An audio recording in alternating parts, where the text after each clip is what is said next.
In this video, we'll be talking about roles in the staff module. I'm still working on the setup, but the reason I'm combining the two is that they are closely related. On the roles and permissions screen, you can see a list of users assigned to each role. For example, there might be 2 users in one role, 1 in another, and so on. You can easily edit existing roles or add new ones. The role permissions help you specify the capabilities of a particular user that will be added to the system. For instance, you might have a role for accountant for this role. You can define that an accountant should be able to view their own contracts.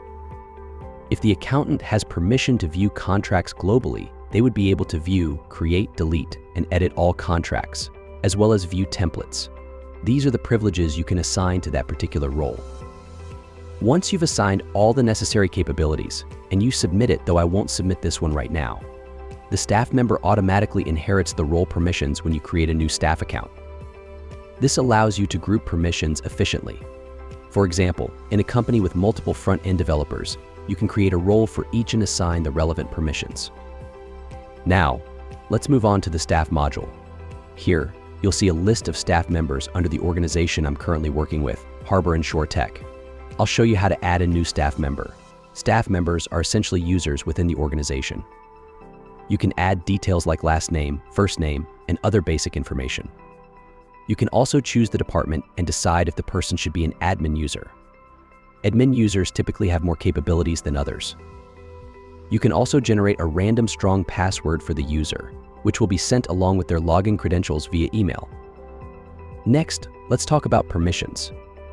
As I mentioned earlier, this is where you assign specific permissions to roles.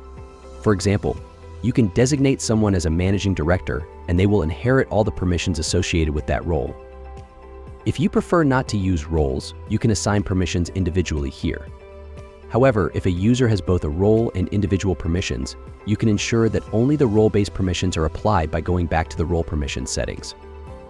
When editing a role, you will see an option that says, "Changing role permissions won't affect current members' permissions that are using this role if you want to ensure that all permissions are controlled by the role. Check the box that says Update all staff permissions using this role." This will override any individual permissions assigned to the user and apply the role permissions instead. Finally, on the staff details page, you can view a user's profile, including their last login, current roles, and permissions. You can also deactivate a user, which will prevent them from logging in. Additionally, you can export user information to a PDF or search for specific staff members. That's all about managing staff members and roles. Thank you for watching.